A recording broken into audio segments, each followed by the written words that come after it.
I didn't even realize the woman was talking to me at first. I was standing in line at a small coffee shop just off Melrose, one of those places that tries a little too hard to look casual. Exposed brick, handwritten chalkboard menus, baristas with tattoos, and perfect indifference. I had one hand resting on my stomach without thinking about it, a habit I'd picked up in the last few weeks, like my body needed constant reassurance that something was still there. I was just over 14 weeks pregnant, not showing enough for strangers to notice, but enough that my jeans didn't fit right anymore. Enough that everything felt different, quieter somehow, like my entire life had shifted into this fragile, careful space where every choice suddenly mattered. "Excuse me," she said again. I turned, expecting someone asking to squeeze past me in line. Instead, there she was, late 30s, maybe early 40s, blonde but the kind that looked expensive, not natural. Her hair was pulled back in this tight, polished ponytail. She wore a fitted blazer over a plain white tee, jeans that probably cost more than my rent, and heels that didn't make sense for a coffee shop at 10 in the morning. She was staring directly at me, not in a curious way, not in a polite, accidental eye contact way, in a way that felt intentional. "Yeah?" I said, a little unsure. Her eyes dropped to my stomach, then back to my face, and she smiled. It wasn't warm. It wasn't friendly. It was the kind of smile people use when they already know something you don't. "That's my baby," she said. I actually laughed. It came out automatically, like my brain refused to process what she just said. "I'm sorry, what?" She didn't laugh back. "That baby," she repeated, nodding toward my stomach. "It's mine." There was a moment, just a split second, where everything around me seemed to slow down. The sound of milk steaming, the low hum of conversation, someone laughing behind me. It all got muffled, like I was underwater. "Okay," I said slowly, forcing a smile. "I think you've got the wrong person." "I don't," she said calmly. Her confidence hit me harder than the words. People say weird things sometimes, especially in LA. You learn to brush it off, ignore it, move on. But this didn't feel random. This felt targeted. "I'm married," I said, more sharply now. "I'm pregnant with my husband's child, so—" "I know you're married," she cut in. That stopped me. She tilted her head slightly, studying my face like she was reading something written there. "Ethan, right?" she added. My stomach dropped. Not the baby, me. A cold, sinking feeling that started in my chest and spread outward, slow and heavy. "How do you know my husband?" I asked. She exhaled, almost like she'd been waiting for that question. "Because," she said, her voice softening just a fraction, "we made an agreement." I stared at her. "No," I said immediately. "No, that's not— whatever you think, no." "I don't think," she said. "I know." I shook my head, already stepping back, already trying to create distance between me and whatever this was. "This is insane," I muttered. "I don't know what kind of game you're playing, but—" "I have the paperwork," she said. That made me pause, not because I believed her, but because something about the way she said it didn't sound like a threat. It sounded like a fact. "I'm not doing this," I said quickly, grabbing my phone like it was some kind of shield. "I'm leaving." "Ask him," she said, just as I turned away. I stopped. "Ask Ethan," she repeated. "Ask him about the contract." I didn't turn back. I couldn't. Because suddenly the confidence I'd had, the certainty, the solid ground I'd been standing on, wasn't there anymore. It cracked. Just a little. But enough. I walked out of the coffee shop without my order, without saying another word, my heart pounding so hard it made me feel dizzy.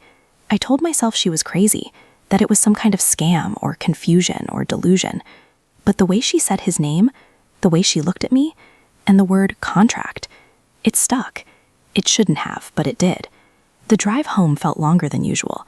Traffic crawled along Sunset, the sun glaring too bright through the windshield, everything feeling just slightly off, like I was watching my own life through a distorted lens. I kept replaying it. "That's my baby. I know you're married. Ethan, right? Ask him about the contract." I didn't turn back. I couldn't. Because suddenly the confidence I'd had, the certainty, the solid ground I'd been standing on, wasn't there anymore. It cracked. Just a little. But enough. I walked out of the coffee shop without my order, without saying another word, my heart pounding so hard it made me feel dizzy. I told myself she was crazy, that it was some kind of scam or confusion or delusion. But the way she said his name, the way she looked at me, and the word contract, it stuck. It shouldn't have, but it did. The drive home felt longer than usual. Traffic crawled along Sunset, the sun glaring too bright through the windshield, everything feeling just slightly off, like I was watching my own life through a distorted lens. I kept replaying it. That's my baby. I know you're married. Ethan, right? Ask him about the contract. I didn't turn back. I couldn't. Because suddenly the confidence I'd had, the certainty, the solid ground I'd been standing on, wasn't there anymore. It cracked. Just a little. But enough. I walked out of the coffee shop without my order, without saying another word, my heart pounding so hard it made me feel dizzy. I told myself she was crazy, that it was some kind of scam or confusion or delusion. But the way she said his name, the way she looked at me, and the word contract, it stuck. It shouldn't have, but it did. The drive home felt longer than usual. Traffic crawled along Sunset, the sun glaring too bright through the windshield, everything feeling just slightly off, like I was watching my own life through the distorted lens. I kept replaying it. That's my baby. I know you're married. I know you're married. Ethan, right? Ask him about the contract. I didn't turn back. I couldn't. Because suddenly the confidence I'd had, the certainty, the solid ground I'd been standing on, wasn't there anymore.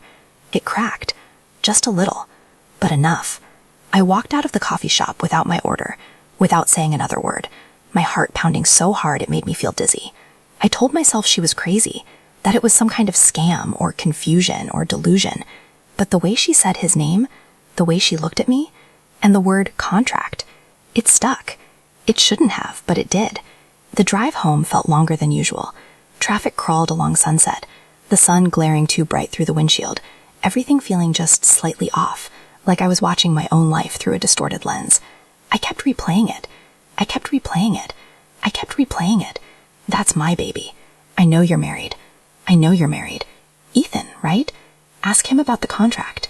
I didn't turn back. I couldn't. Official looking. The first page had a heading, Legal Agreement.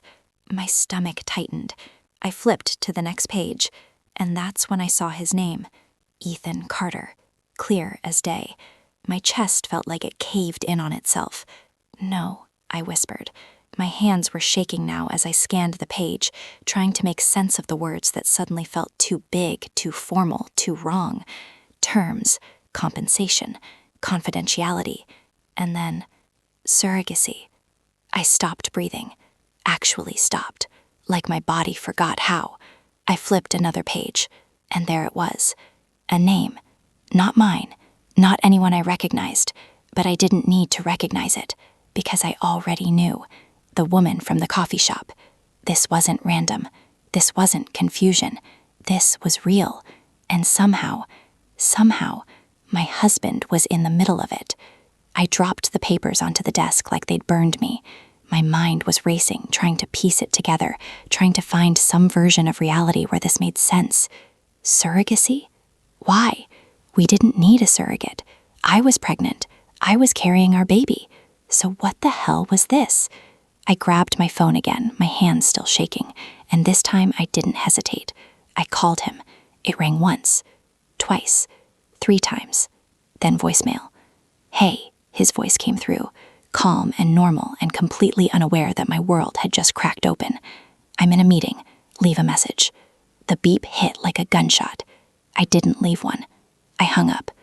And then I just stood there, in his office, surrounded by everything I thought I knew, holding the proof that I didn't. I didn't call him again. I wanted to.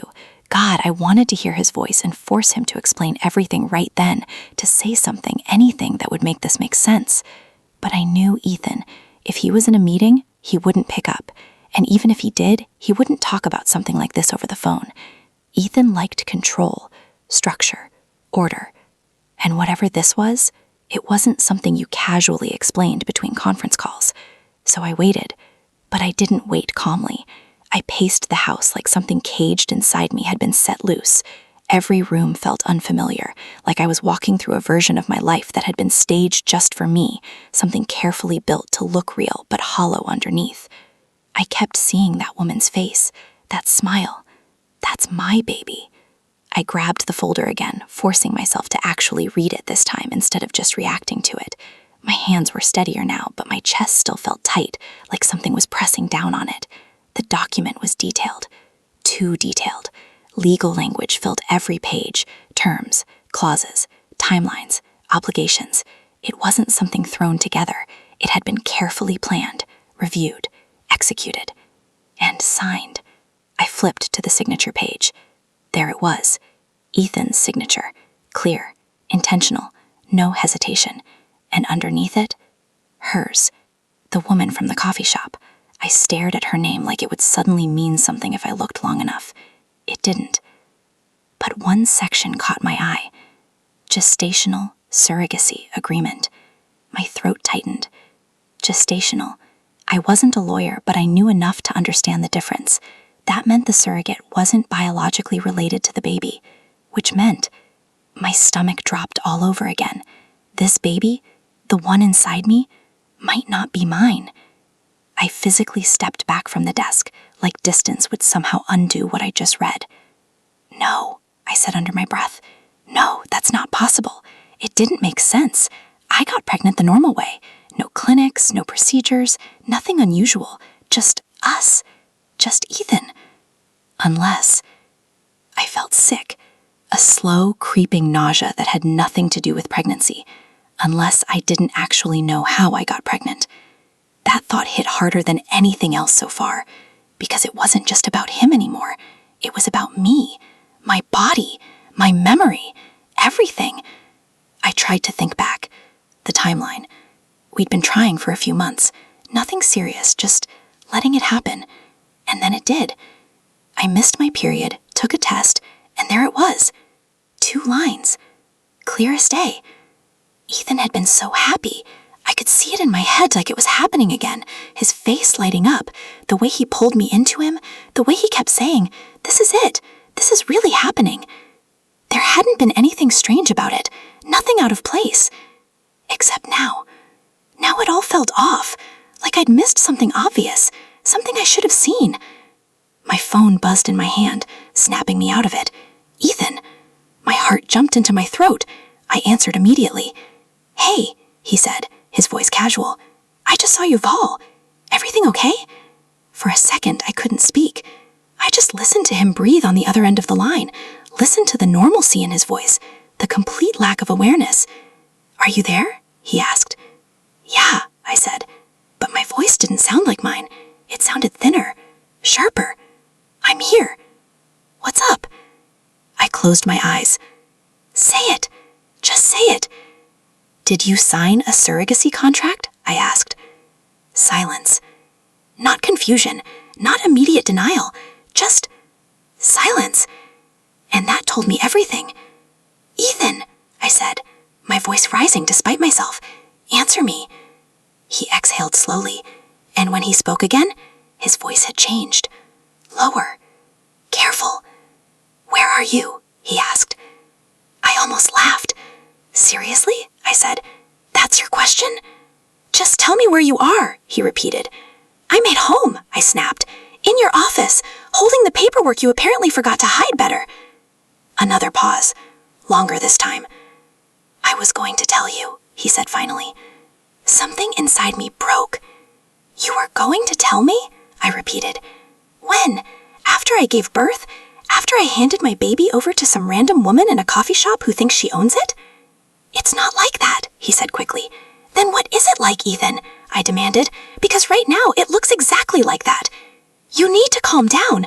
"Don't tell me to calm down," I cut him off, my voice shaking now. "Do you have any idea what just happened? She came up to me. She knew your name. She told me to ask you about a contract. Do you understand how insane that sounds?" "I know," he said. "I know. I didn't think she would—" "You didn't think she would what?" I interrupted. "Exist? Show up? Claim the baby I'm carrying?" "She wasn't supposed to contact you," he said, more firmly now. That stopped me cold. Not supposed to. Like there were rules. Like this was all structured, controlled, planned. "Who is she?" I asked, quieter now, but somehow more intense. He hesitated, and that hesitation felt like a knife. "Ethan, she's the biological mother," he said. I felt the room tilt. "I'm sorry, what?" "The embryo," he continued, like he was reading from a script he'd rehearsed. "It's hers." I gripped the edge of the desk to steady myself. "And you?" I asked slowly. Another pause. "I'm the father," he said. The words landed like a physical blow. I actually staggered back, my shoulder hitting the wall behind me. No, I said immediately. No, that's not. No! It's complicated. It's not complicated, I shot back. You got another woman pregnant and somehow put the baby inside me? That's not complicated, Ethan. That's insane. That's not what happened, he said, frustration creeping into his voice now. It was IVF. It was planned. There are legal agreements. Why? I demanded. Why would you do that?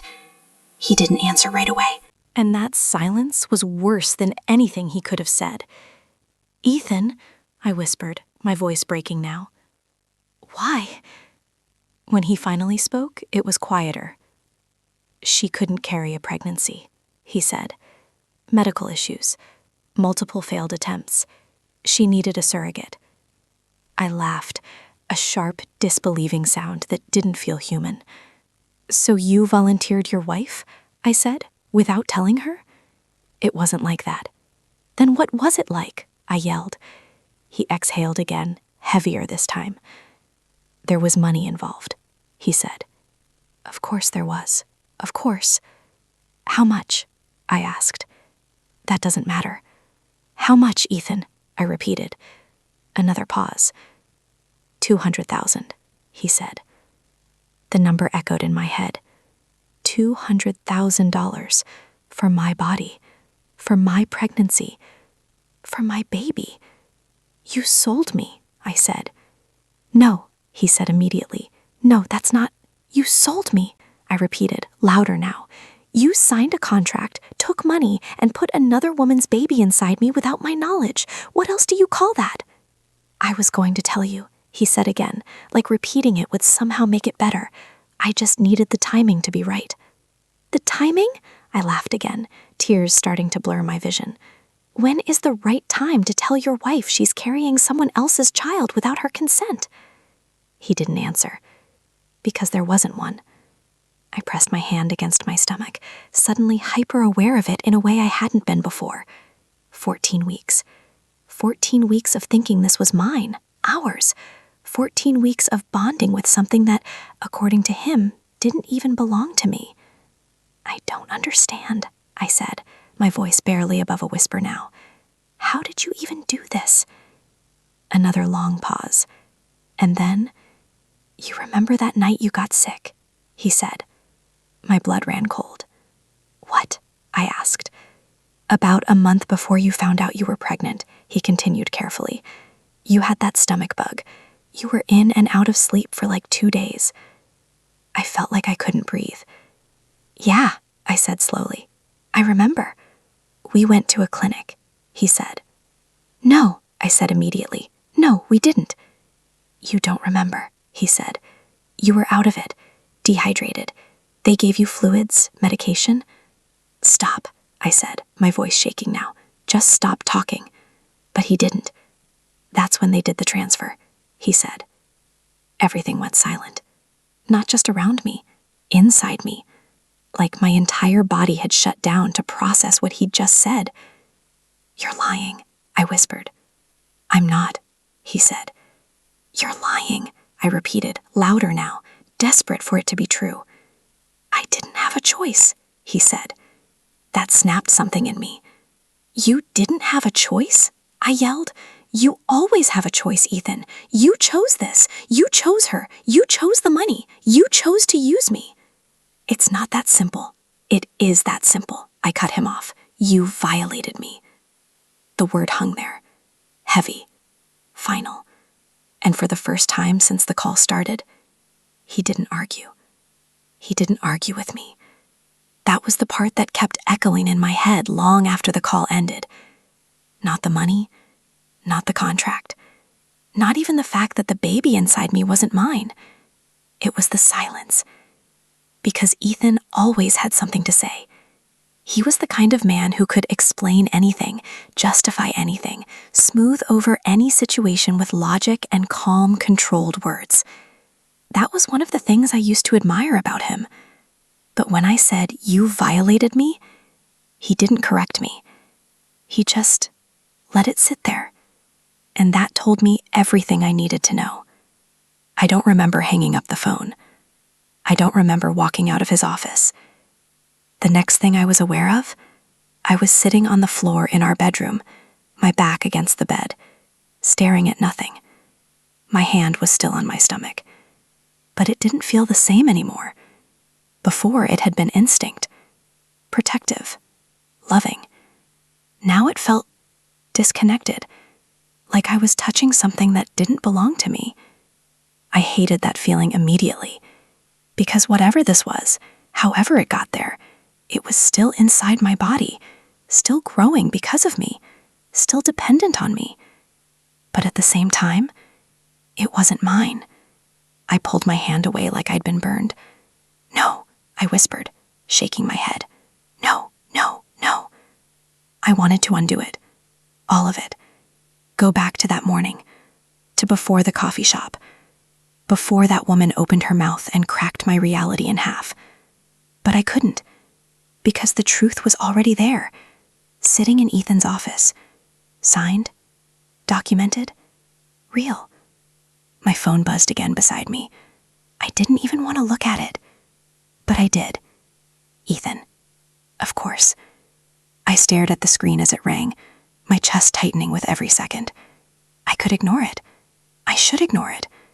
But I knew him well enough to know that if I didn't answer, he would just keep calling. Or worse, he would come home. And I wasn't ready for that. Not yet. So I picked up. "What?" I said flatly. "I'm coming home," he said immediately. "No," I replied. "I think we need to talk about this in person." "No," I repeated, sharper this time. "You don't get to decide that right now." A pause. "I'm already on my way." He was. Control. Always control. "Turn around," I said. "I'm not turning around," he replied, his voice tight now. "This isn't something we handle over the phone." "You should have thought about that before you did this without me," I shot back. "I said I was going to tell you." "And I said I don't care," I interrupted. "Not anymore." Another silence. Thicker this time. "I'll be there in 20 minutes, he said finally. Then he hung up. I stared at the phone for a second, before tossing it onto the bed. 20 minutes. That was all the time I had before everything changed again. Before I had to look at him. Before I had to hear him try to explain something that didn't have an explanation. I pushed myself up off the floor slowly, my legs feeling weak, like they didn't fully belong to me either. Everything felt wrong. The house, my body, my life. I walked into the bathroom and turned on the light, gripping the edge of the sink as I looked at myself in the mirror. I looked the same. That was the unsettling part. Same face, same hair, same tired eyes, but I didn't feel like the same person anymore. I lifted my shirt slightly, staring at my stomach. There was barely anything there, just the slightest curve. Nothing obvious. If someone looked at me, they wouldn't even know. But I knew. And now I knew something else too. This wasn't my pregnancy. It was something that had been done to me. I dropped my shirt quickly, like even looking at it was too much. My chest tightened again, panic creeping in around the edges. I needed air. I walked out of the bathroom, grabbed my keys, and headed for the front door without thinking. I just needed to get out of the house, out of the space that suddenly felt like a trap. I didn't even know where I was going. I just drove. No destination. No plan. Just distance. The city blurred past me. Traffic lights, storefronts, people walking on sidewalks like everything was normal. How was everything still normal? How was the world not reacting to what had just happened to me? I drove until the streets got quieter, until the noise faded into something more distant and manageable. Eventually, I pulled into a nearly empty parking lot near the beach. I don't even remember deciding to go there. I just ended up there. I parked the car and sat there for a minute, staring out at the ocean in the distance. Gray-blue, calm, endless. It should have been peaceful, but it wasn't. Nothing was. I got out of the car and walked toward the sand, the wind hitting my face, tangling my hair, grounding me just enough to keep me from completely spiraling. I wrapped my arms around myself as I walked, my body instinctively curling inward, like I was trying to protect something, or maybe protect myself from it. I found a spot far enough away from people and sat down, pulling my knees up slightly, staring out at the water. My thoughts wouldn't stop. They just kept looping. The contract, the money, the clinic. That night. You don't remember. A sharp, cold realization slid into place. I didn't remember. Not clearly. I remembered being sick, weak, out of it. I remembered Ethan taking care of me, bringing me water, helping me to bed. I trusted him, completely, and he used that. The thought made my stomach twist violently. I pressed a hand to my mouth, fighting the sudden urge to throw up. He didn't have a choice. That's what he said. What did that even mean? No one forces you to sign a contract like that. No one forces you to take money. No one forces you to do something this calculated, this planned. Unless, my breath caught, unless there was more I didn't know. That thought sent a fresh wave of unease through me. Because if I had been this blind already, what else had I missed? Hey, the voice came from behind me. Soft. Familiar. My entire body tensed instantly. I didn't need to turn around to know who it was. Her. Of course. I closed my eyes for a second, steadying myself, before I slowly turned. She stood a few feet away, the wind tugging at her hair now, loosening that perfect, controlled look she'd had earlier. But her expression? Still the same. Calm. Certain. I figured you might come here, she said. I stared at her. How? I asked, my voice cold. She shrugged slightly. Ethan mentioned it once, she said. You like the beach when you're overwhelmed. That hit harder than it should have, because it meant they talked. About me. About my habits. My life. Like I was some kind of detail in their arrangement. You need to stay away from me, I said, standing up slowly. I'm not here to fight, she replied. I don't care why you're here, I snapped. You need to leave. She didn't move. Instead, she took a small step closer. I think we should talk, she said. No, I said immediately. You deserve answers. I'll get them from my husband, I shout back. Her expression shifted slightly at that, something almost like pity. You really think he's going to tell you the whole truth? She asked.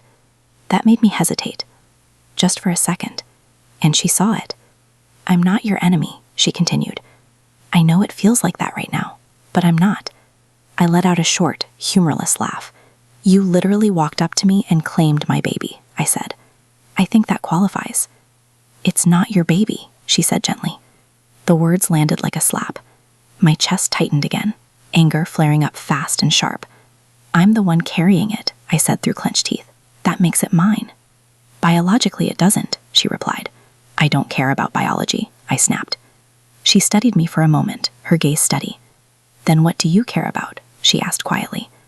That question caught me off guard, because I didn't have a clear answer. Not anymore. I care about the fact that I didn't agree to this, I said finally. I care about the fact that my husband made a decision about my body without me. I care about the fact that you were part of that. Her jaw tightened slightly. I didn't know, she said. I blinked. What? I didn't know he hadn't told you, she said. He told me everything was handled, that you were on board, that you had agreed. I stared at her, trying to read her face, trying to figure out if this was another lie, another manipulation. But she didn't look like she was lying. She looked shaken. And you just believed him? I asked. Yes, she said simply, because there were contracts, legal documentation, medical records. Everything was legitimate. Except my consent, I said. She didn't respond to that, because she couldn't. Silence stretched between us, heavy and uncomfortable. The sound of waves filled the space instead. I've been trying to have a child for years, she said after a moment, her voice quieter now. This was my last option. I didn't say anything. I went through multiple rounds of IVF, she continued. Miscarriages, failed transfers, doctors telling me it wasn't going to happen. Her eyes dropped briefly, like she was reliving it. When Ethan came to me with this solution, I thought it was a miracle, she said. My stomach twisted again. When Ethan came to you? I repeated. She looked back up at me. Yes. Another crack, another piece falling into place. You didn't find him, I said slowly. No, she replied. He found you. Yes. I felt dizzy again, because that meant this wasn't just something he agreed to. This was something he initiated, planned, pursued. Why? I whispered. She hesitated, and for the first time since I'd met her, she looked unsure. I think that's something you need to hear from him, she said. I shook my head. No, I said. No, you don't get to do that. You don't get to drop this into my life and then hold back. Her expression tightened. I'm not holding back, she said. Just what? I demanded. She looked at me, something conflicting flickering in her eyes. And then she said something that made everything inside me go completely still. I don't think he told you about the first time, she said. My heart skipped. The first time? I repeated. She nodded slowly. And the way she looked at me in that moment, careful, measured, like she was about to break something that couldn't be fixed, told me that whatever came next was going to be worse than everything I'd already heard.